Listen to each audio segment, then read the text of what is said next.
بسم اللہ الرحمن الرحیم۔ السلام علیکم ورحمۃ اللہ وبرکاتہ۔ مرکز الفیضان یوٹیوب چینل پر خوش آمدید۔ آج میں آپ کو ایک اتنا پیارا وظیفہ بتاؤں گی کہ جو شخص چاہتا ہو کہ اس کو آپ صلی اللہ تعالی علیہ وآلہ وسلم کا قرب نصیب ہو جائے، آپ صلی اللہ تعالی علیہ وآلہ وسلم کا ساتھ میدان حشر میں، قبر میں، روز جزا میں، قیامت کے دن اور ہر جگہ پر میزان عمل میں، پولیس رات پر آپ صلی اللہ تعالی علیہ وآلہ وسلم کا ساتھ نصیب ہو جائے، تو اس کے لیے ایک بہت پیاری روایت عرض کرتی ہوں۔ القول البدی میں ہے کہ ایک دن ایک شخص آپ صلی اللہ تعالی علیہ وآلہ وسلم کی بارگاہ اقدس میں آیا۔ آپ صلی اللہ تعالی علیہ وآلہ وسلم نے اسے اپنے اور صدیق اکبر یعنی حضرت سیدنا ابو بکر صدیق رضی اللہ تعالی عنہ کے درمیان بٹھا لیا۔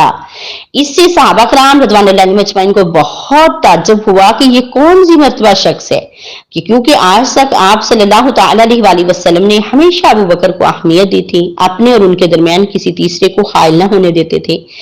جب وہ صحابی رسول چلے گئے تو آپ صلی اللہ تعالی علیہ وآلہ وسلم نے فرمایا کہ میں نے اس شخص کو اس لیے اپنے درمیان بٹھایا کہ جب وہ مجھ پر درود پاک پڑھتا ہے تو یوں پڑھتا ہے، آپ بھی پڑھ لیجئے، یہ قرب مصطفیٰ صلی اللہ تعالی علیہ وآلہ وسلم والا درود پاک ہے، پڑھ لیجئے۔ اللہم صلی علی محمد کما تحب و ترضی اللہ، اللہم اے اللہ صلی علی محمد صلی اللہ تعالی علیہ وآلہ وسلم، آپ صلی اللہ تعالی علیہ وآلہ وسلم پر اتنی رحمت نازل فرما، اتنا درود پاک نچھاور فرما، کما تحب جیسا کہ تو پسند کرتا ہے، وترضی اللہ اور جس کے پڑھنے سے تو راضی ہو جاتا ہے۔